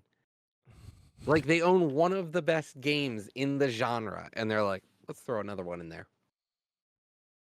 They're like, we made Rainbow Six Siege. We're here. We've got our live service game. But now we're all of a sudden ready to throw our hats into the ring again with a different one. And I have to support 2 separate games. It's just a little silly. Why spread yourself so thin? Well, first off, you're not allowed to say live service. We can't do that. That's taboo. Because live service games that would actually make sense as live service games, you're not allowed to do that. Don't know who made that rule up, but apparently that's the rule because everyone seems to follow that. If you have a game that's not a live service game when it should be, you kind of fuck up. This is upsetting. This is actually upsetting. XDefiant was actually really fun to play. It could have been bigger than it is. I don't know if this is a game failure or if this is, hey, we didn't make money, let's call it quits. Because XDefiant was really fun when we all played it, and this seems more of like, hey, we might not have made the money we thought we were gonna. Let's go ahead and cut that down before we don't make any more money. Before we lose and hemorrhage more. Yeah, before we just go ahead and bleed out. Maybe. Vic, how are you feeling about this? Because this is... Yeah, it's hitting hard because honestly there for a while like I fell off of Call of Duty big time because they were struggling in every aspect, campaign, co-op modes, multiplayer just was not fun, and XDefiant came in at the perfect fucking time to capitalize, and they literally fumbled the ball like they had butter in their hands, butterfingers, whatever you want to say, like on any analogy, they fucked up big time. Like they had prime example, they are a big company that can put tons of money into this game. I don't know why that they struggled so bad to just create content. Like they were like, "Oh, we're gonna add a prestige mode later." No, that should have been at launch. We're gonna add kill cams at later. No, that should have been there at launch. We're gonna add all of these modes later. It should have all been there at launch. But because they failed to do so, just that those kind of features doesn't bring people back. People were like, Yeah, "That should have been there at launch." I'm going away. Like you did not release me a full game. Call of Duty, on the other hand, came out with Black Ops 6 with one of the best packages of Call of Duty in quite some time, and said bye bye XDefiant. Just Mhm. completely just wiped them off the planet. What's Yeah, your thoughts, Roger? and Go ahead. I just it it's one of those things. It's like, yeah, kill cams don't sell skins. Skins sell skins, but not having a game really doesn't sell skins. Yeah, yeah. Well, yeah, don't get me started on the shop. It was miserable. it, I mean, let's be honest. We had Watch Dogs. I'm gonna Yeah. talk about this game until the freaking cows come home. Why does a single player game have a cash shop? They said we're gonna add multiplayer later. Here's a cash shop. What you mean? You've got a cash shop for a single player game? Because why not? Why? What? You just Right, throw that's money how I into feel. it, and that's how you win. Like that speaks to me more than anything they've ever done as a developer. Yeah, That's fair. I never understood why they thought they could do that. I did money. That's true. Like it feels It's like always been money. Ubisoft is run by Mr. Krabs. Why do you do it? Money. Money! What do you love? Money. Money! Fuck. Every time. Every Every- fucking time. But, I mean, they're not going to be... It's not like they're going to be going to a shareholder meeting in New York anytime soon, so all we can do is deal with it. That's It's really crazy that we can't delete this fucking chat. Like, no one has the ability, not even me. It's blowing me. But yeah, nonetheless, yeah, this has really killed me here with XDefiant being like, because I used to just come home and just want to play it. But like I was telling Roger, I was like, they thought grinding a weapon to like level 600 for a camouflage was fun. It's never fun. No, like what I wanted to do was just max out the gun to its maximum level and then move on. And that's kind of what I've been doing with Black Ops 6. If I get gold, I get gold. But like there's a reason to get a lot of these guns gold. Then you get diamond. If you get more of them diamond, you get like dark ether or whatever. Like there were just dark matter. Like how they did They look cool. camouflages was dope. How X Defiant did camouflages was miserable. Like trying to It was level up awful. guns was ridiculous. Shout It out was to the them worst. for running double XP like every other day, but like they had to do that You because needed that. yeah, You needed that to be normal. You needed that to actually like normally function in your game. So it was like upsetting all the time. yeah, it was killing me. So RIP to X Defiant. Shout out to JD if he's still in here at all. He saw this coming a long time ago before it even went through its rebrand when it was really just called Tom Clancy's X Defiant before they dropped the Tom Clancy's part because then they were like, oh, we can add all of our IPs to this game. We have more content to add to this game. We're gonna release this game and not add content, guys. Ran out of time. Yeah, We can just- do what? yeah, they were just dropping the bag left and right. But shout out to Ubisoft for fucking up again. But without further ado, let's go ahead and move on to our next award of the show, and that is Best Remake and Remaster. So, Scott, go ahead and take us away here. Actually, For no, Best Actually, Remake- no, I'm lying. My bad. We forgot to shout out to the winner of Best Indie Game. Oh God. We did end up in another tie due to the votes, and it came down to Botany Manor and Creatures of Ava. So we're in a bit of a pickle here. So we might have a two-way tie for this award unless someone in chat wants to drop in, who was not here earlier, a vote. Maybe Lady Friend. I'm not sure if Lady Friend even casted a vote the first time. I do see that she That's is in cheating. Yeah, chat. sure, she's here. That's cheating. That's cheating. I didn't say anything. I didn't even know she was gonna be here tonight. Hey, Hey. if she votes, however she votes, she votes.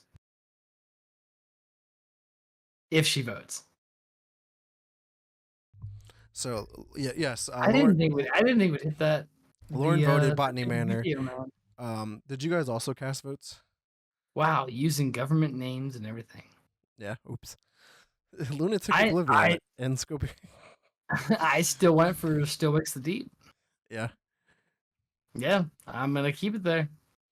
I'm gonna keep it there. All right. So it looks like we got a two-way tie this year for best indie game. It was hard to decide. We got Botany Manor and Creatures of Ava. If that changes by the end of the episode, we will revisit that.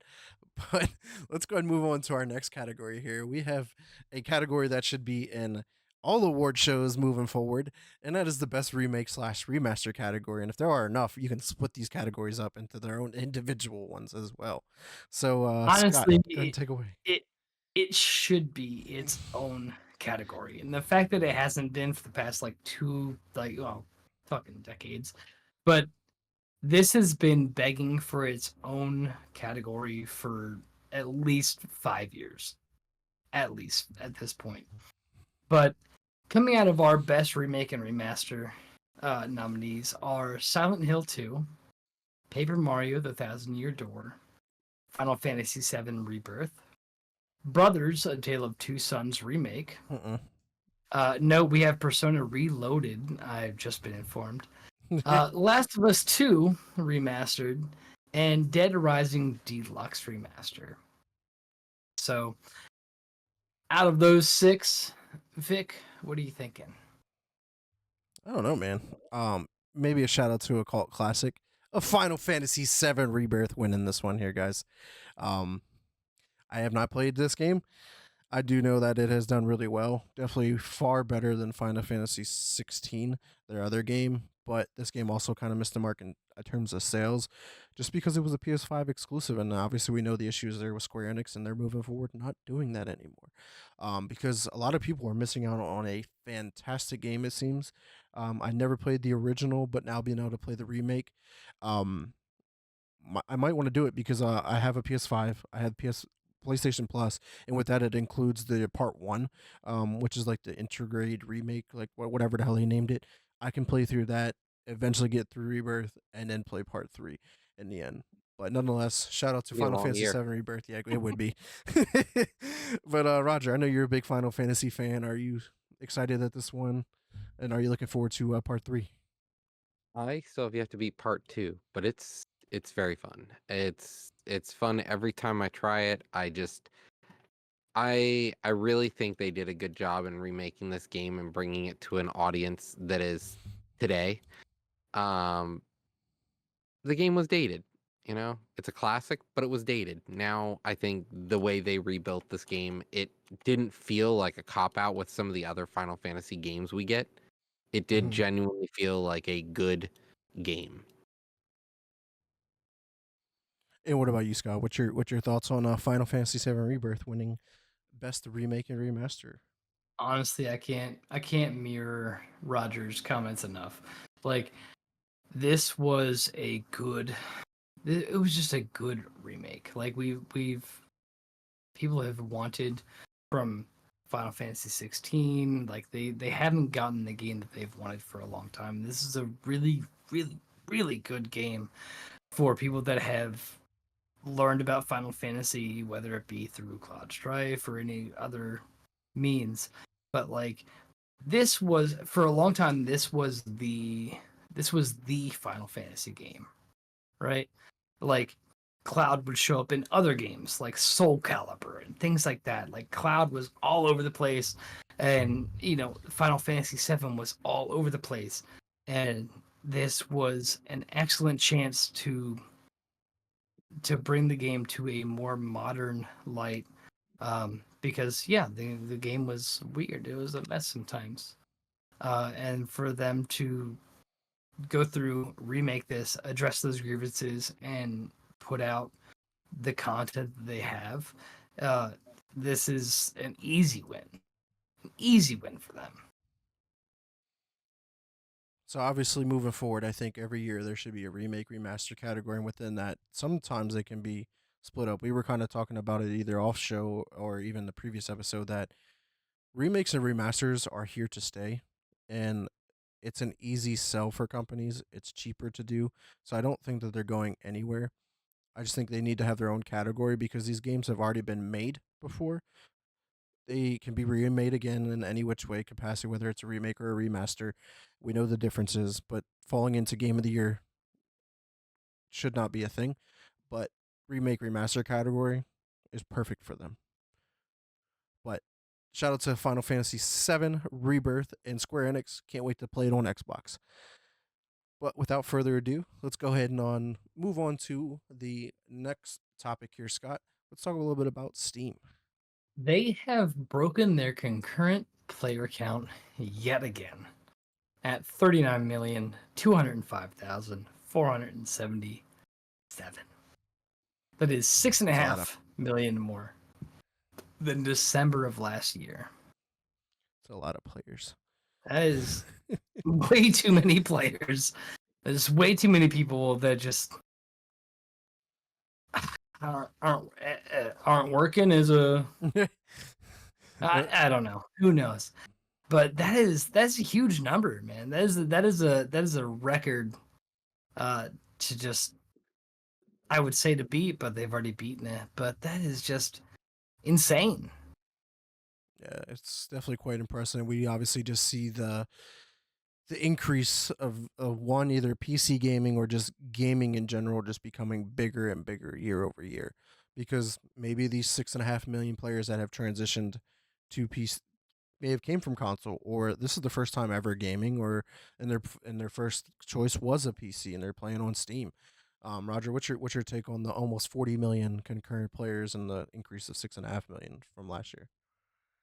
That's a lot of people. It's that is that it just goes to show how many people truly play games, how big of a market we're talking about here. Like there's something for everyone. That's without a doubt. I mean, we were talking about it earlier just from the Amazon games. Like, you can do Electrician Simulator, you can do Spelunky, Space Marine, play Disney's Wally. Like, there's just literally a game for everybody, one way or another. But yeah, man, I mean, it's quite impressive. I would just love to see like the culminating number across Steam and all the other launchers on PC, along with like how many active gamers are on Xbox and PlayStation all at the same time. I would love to see that astronomical number that we would see. They'd probably not even be able to comprehend what it even is. But without further ado, let's go ahead and move on to our next award of the night. Roger, if you want to take us away for Best New IP. So this year we had 6 new IPs that we saw as worthy of an award. We have Metaphor ReFantazio, Black Myth Wukong, Palworld, Kinitsugami, Banisher's Ghost of New Eden, and The Rise of Ronin. That being said, we all swapped kind of out agreed. that one. Oh yes, Banishers. Banishers. So we have Donut County instead of Banishers. Thank you. But with that being said, we all chose that Atlas hitting on all cylinders again, starting a new IP, and they still firing away just fine. Metaphor wins for Game of the Game Awards from us. Yeah, for Best New IP, I mean, absolutely incredible. And given I don't know how the game ends, do they continue this series along, or is this like a one and done? Time will tell, honestly. But Yeah, I it's a know game whether I think this year I'm going to invest into. I can't wait to play it, and I hope to hear that you actually do play it. This is going to truly put you to the limit of what you play. Oh, that's without a doubt. Like I'm going to go from 52 games beaten in the year to about 6 because of playing games like this. He's gonna play the long games now. He's gonna get in there, things he hasn't done before, and you go, "What the fuck do I do?" And It's that's like, gonna be this game's still not over. I thought I just beat the final boss. Nope, nope, that was his minion. what do you mean this is 140 hours to beat? What? What do you mean there's a phase 2? Didn't Disney Princess play Botany Manor with you? No, I played alone. I swear she played it with you. I've been in Babyland. I completely understand. But back to Metaphor, it takes 65 to 83 hours to beat on average. So yeah, I'm in it for the long haul. And if I'm like hopefully like moving forward, like I can play in different like sprints of time.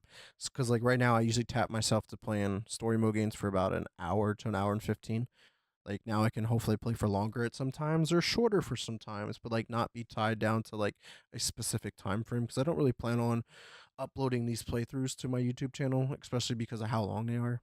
I mean, it would probably be posted throughout the entire year by the time I'd get them uploaded, so it wouldn't even make any sense.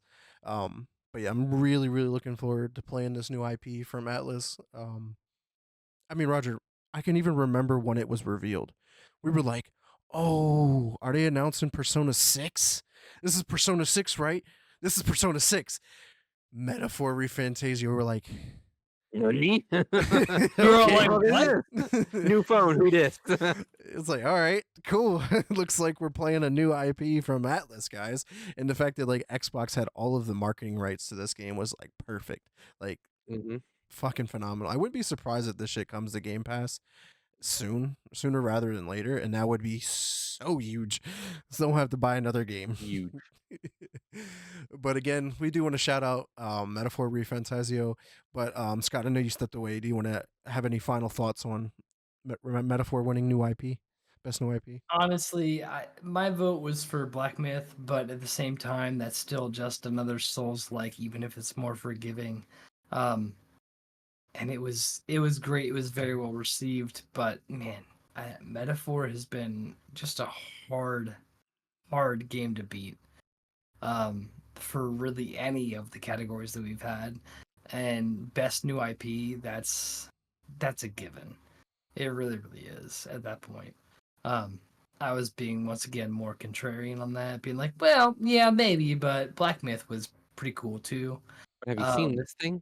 But have you seen Black Myth? And then I was like, but I have seen Metaphor, and this is once again like I'm not really hurt by any of the things that I've been outvoted for on here, just because the games have been so good in those categories, and Metaphor has just been that much better for the ones that it has won, especially new IP. And to put it in perspective, it's like we have not played this game per se. I played the demo, but this game is clearly 65 to 80 hours long. I barely even touched the beginning of the game.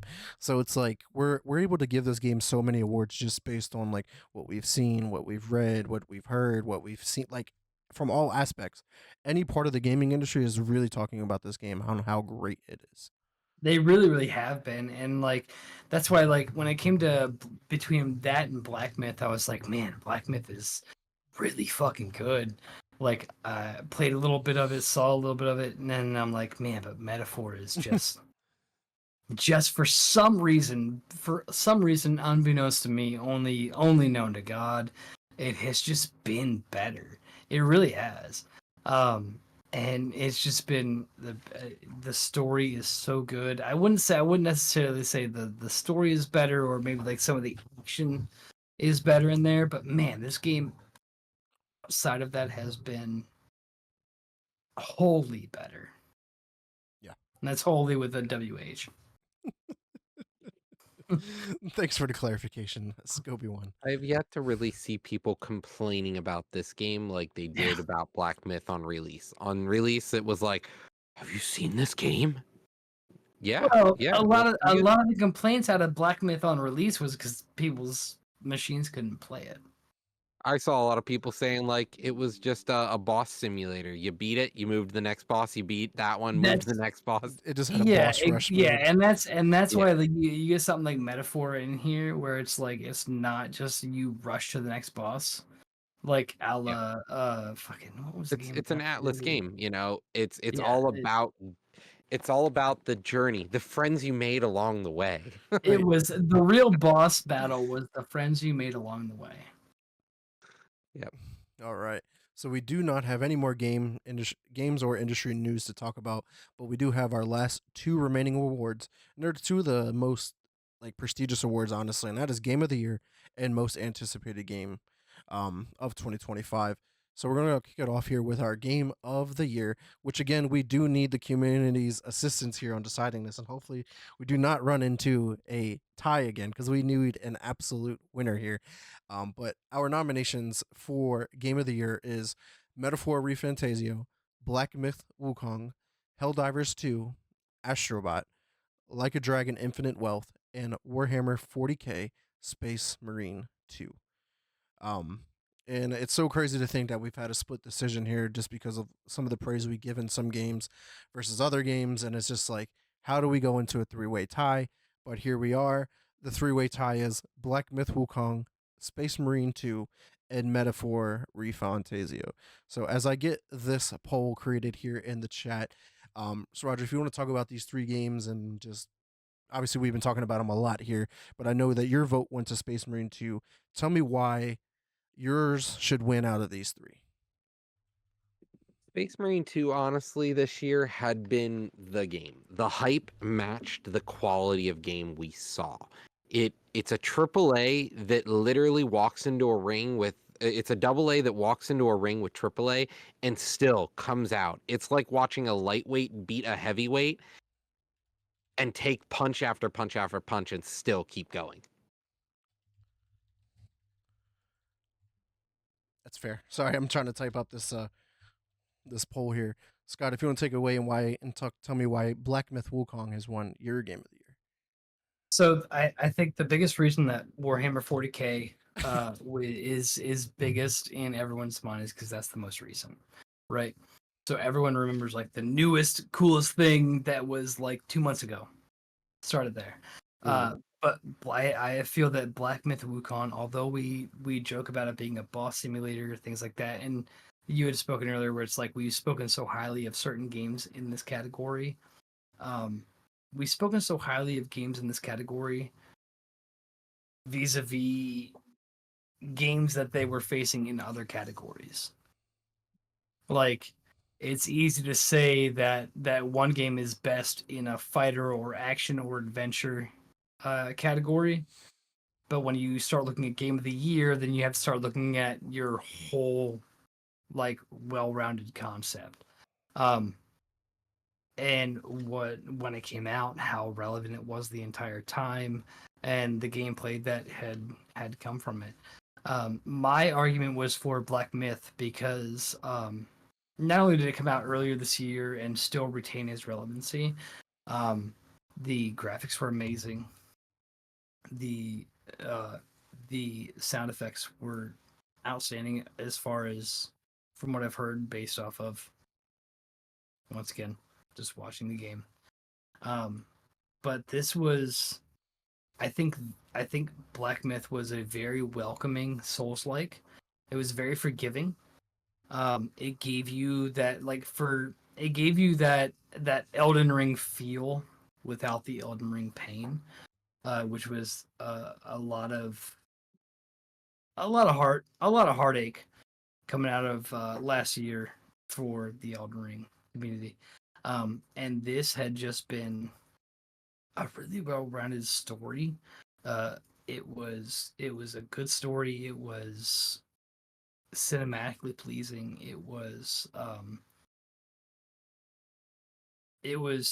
I want to say auditorily. I don't think that's an actual word.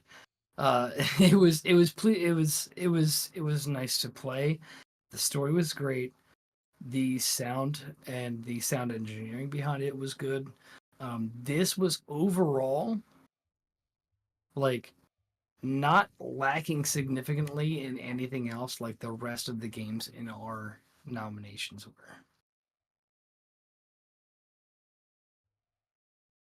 I think Black Myth had the biggest leg to stand on this year. Couldn't argue with that there for a while. I mean, the game kind of took over the world earlier part of the year. I mean, it had over 1 million concurrent players on Steam. It or 2 million. It broke 2 million. Actually broke Power World's records. And then I just feel like the issue was like how far it died off, and because it started becoming this like controversial thing of like, oh, it's just a boss rush game. Like it was missing like the meat of the game, like the in between the boss fights. Like where was the story building? Where was the characters' relationships? Where was the just character development, the character arcs? Um, but it's like it did everything else really, really, really well. But it just missed like that personal connection that you can make with with the game specifically. That's just my personal opinion on why the game wouldn't have won. I chose Metaphor Refontesio just because of like the impact I thought the game really had. Um, like it was like approaching every possible scenario correctly. Character development, the story, the graphics, the music. This was a new IP from a company who has done other games which are similar in genre for sure.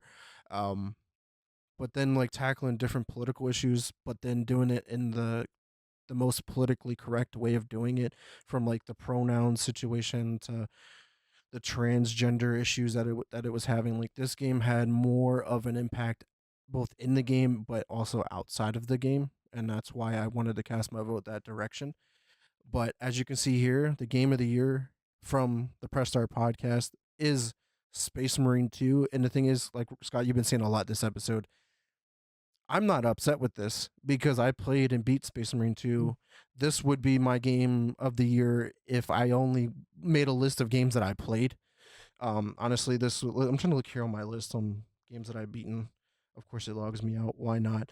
Um, don't worry. Don't even care about it at this point. But I know it was like top three. Like it was between like this. Um, I beat Sea of Stars earlier this year, finally, which was a game from last year, and in Hellblade 2, I think I only had Which three would be a 10 out of good 10. argument for game of the year if the community cared about fucking When the game actually pretty came big out. games. Yeah. Yeah. So I had 3 10 out of 10s this year, and it was Space Marine 2, Sea of Stars, and Hellblade 2. But Hellblade 2 did not make this list for obvious reasons. Sea of Stars, obviously, for obvious reasons. So Space Marine 2, according to my list, would be my game of the year based on games I played. So congratulations to Warhammer 40K, Space Marine 2 winning game of the year from the Press Start podcast. Shout out to the double A level, man. They have been killing it year after year after year, unless you're Elden Ring. Year after year after year. Like it's been great to see like some of these smaller games win this such a prestigious award, honestly. So Roger, this was your vote. Well, congratulate. I would love to hear your congratulations and shout out for Space Marine. Honestly, Space Marine 2, I can only hope for the future of this game. It lets these studios know that we want more. This is what we want more of.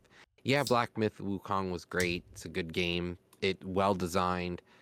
The problem is we have so many of them. When's the last time we had a game that was truly like Space Marine 2? Everyone's doing Souls likes lately, and they're easy to do. They're easy to get right as long as your combat is good. The story takes a huge back seat to just Cool. Was that a good fight? Did you enjoy your boss fights?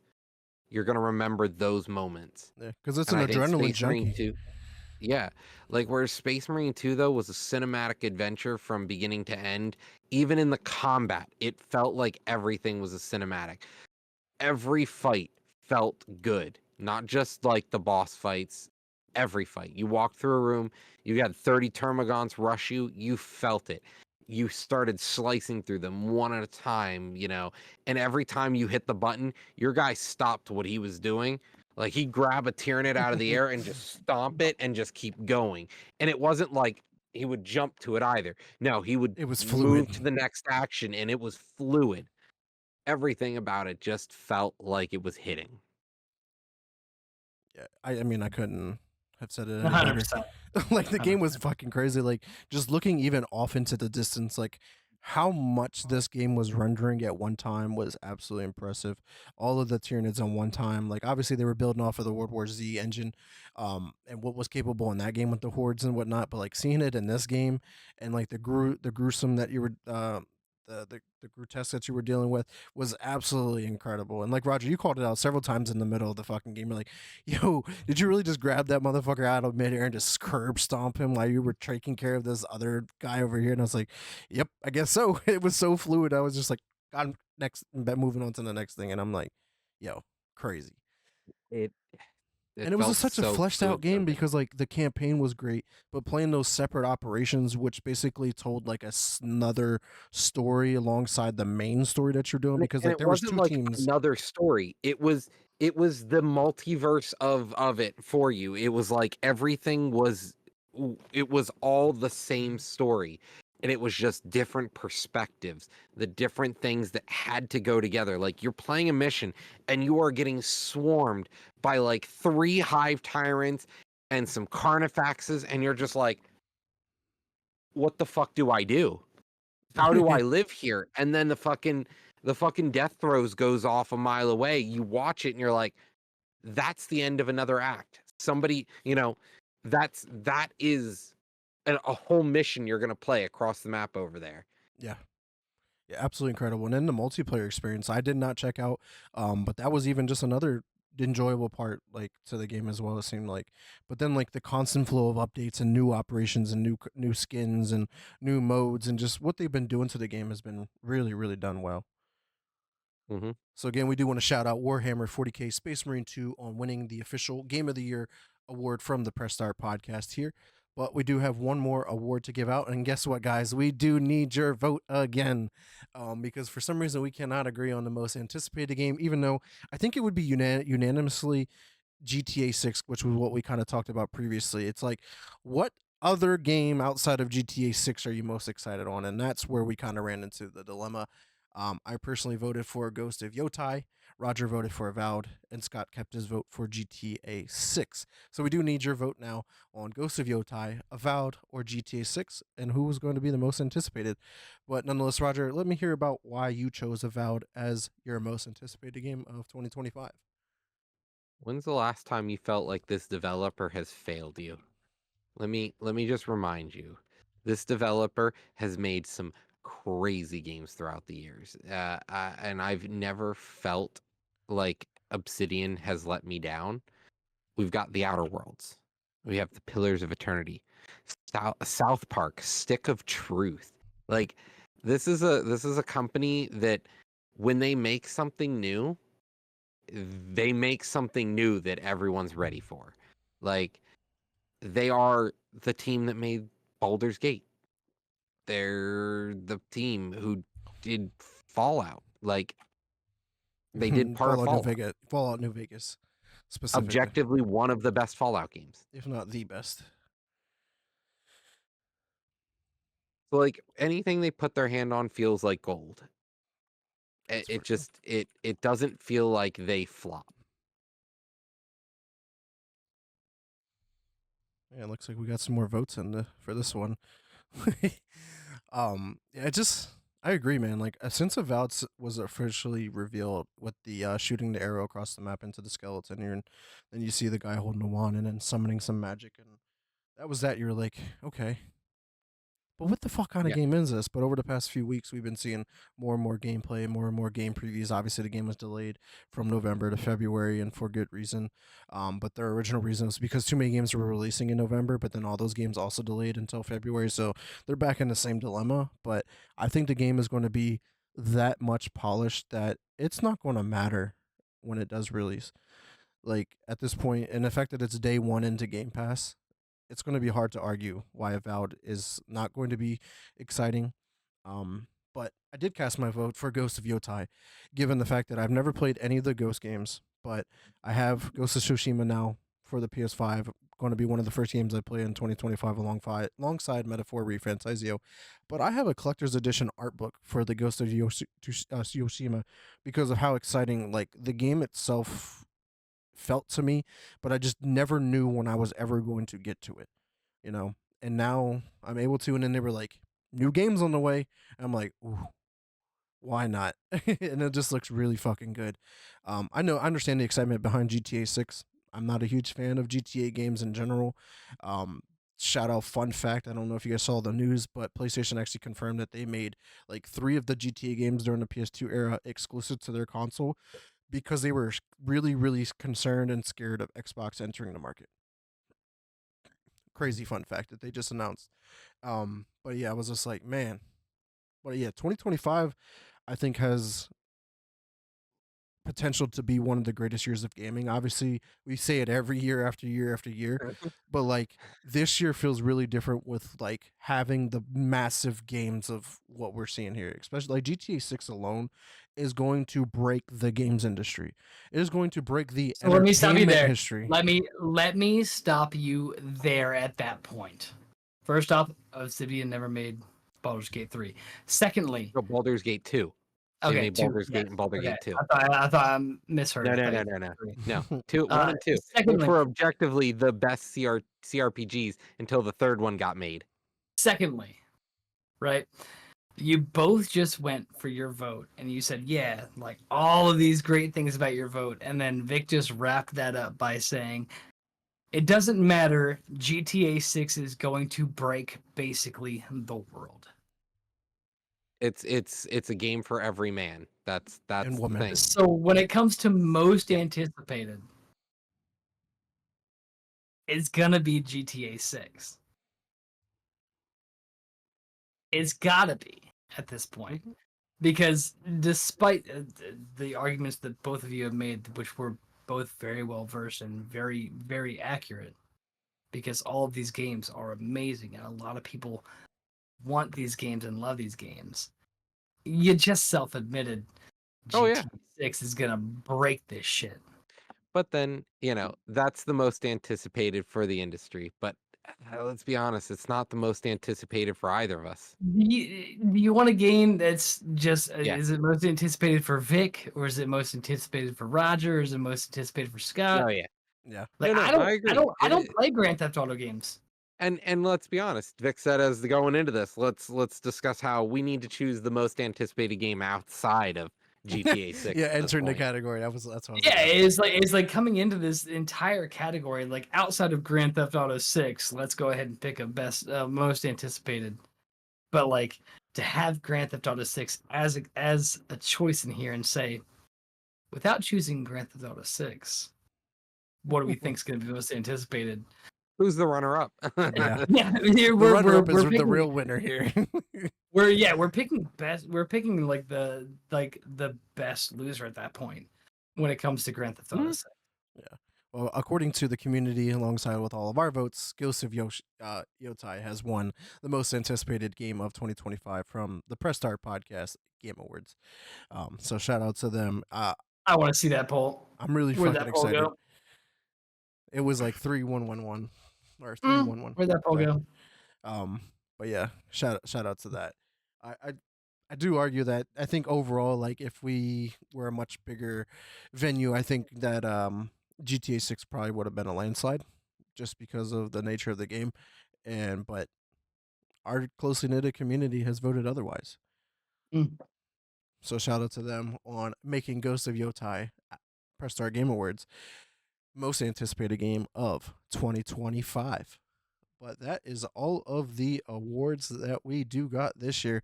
Man, that was a lot of awards, and maybe we'll have some new ones next year because there was a lot of categories that we didn't have that I know the official Game Awards does, but I know there were some categories that we have that they don't have that probably should have. So nonetheless, we can always revamp that and revisit that at a later time. But nonetheless, this was a very successful show. We do want to appreciate all the games for a tremendous year in gaming, honestly, and what we even have to look forward to with GTA 6, Ghost of Yotei, Avowed, and much, much more. Because there was a lot of games that never even got nominated, but could have been on that nomination list very, very easily, just because of how exciting the games are, and some of them may or may not get delayed. Is also the issue that we've been dealing with a lot lately. So it's also hard to say, oh, this will be the most anticipated game. So that's definitely a tough one there. But that is all we got here. We will be covering the official Game Awards live here on the 12th, which will be this coming Thursday. And that will be, I think, presumably the last show of the year. And then we will return probably on January 5th for the next official episode of the Press Start podcast. But before we end the episode, you guys have any last comments or remarks regarding this week's show and the awards? I think a lot of the games that were out here were very, very good games. I'm never mad about any voting not going my way. All of the games here have been fantastic, and I can't wait to see what wins and see how that goes. So No doubt. And what about you, Roger? I'm excited to see another a year of gaming. That's all that matters to me. I hope we continue to see great games. I hope we continue to see the labor of love return to the industry. Yeah. I mean, speaking about labor, I do hope that we can see a year of a lot less layoffs. Like, hopefully, we can get back into that stable games industry that we're in. We understand that game development costs a lot more, but it doesn't have to. Like, you don't have to make a AAA game. You don't have to make a 4A game that don't really exist yet, but like you still want to try and make them. Black Myth Wukong is an independent developed game. Phenomenal game. Power World, independent game. If your game is done well with the labor of love, success will follow. And that's without a doubt. Well, we do want to thank everyone who came through, checked us out live today here on Twitch, and casted your vote. And anyone who does check us out later on Spotify, Apple Podcasts, or wherever you may check out the podcast around the world. But we do want to thank everyone again. And then I forgot to say where we check out the community, guys. I forgot about you guys. Before we end the episode, Lunatic Oblivion, where can the community find you at, my friend? Well, since we won't be here, I'll be on Discord. Or find me in Path of Exile, I guess, because that's where I'm going to be spending my hours. Hell yeah. What about you, Scobie1? hey, you can find me on Discord, and if you just want to see what's going on in my personal life, you can always find me on Instagram as well. Scobie1. And of course, everyone, you can check me out at Twitter, Blue Sky, Threads, all of that good stuff at Mr. Never Chillin', with or without an underscore at the end. I'm sure I'll pop up regardless. Vic Brubacher on Facebook for any questions, concerns, if you want to come on the show. And I do stream on my Twitch at twitch.tv/Mr. Never Chillin', but I'm not sure when that next stream might be, because I'm still on a debate on if I'm streaming, not streaming, but stay in tune. Follow my social medias for any updates on that. But again, we do want to thank everyone again. And until Thursday, peace.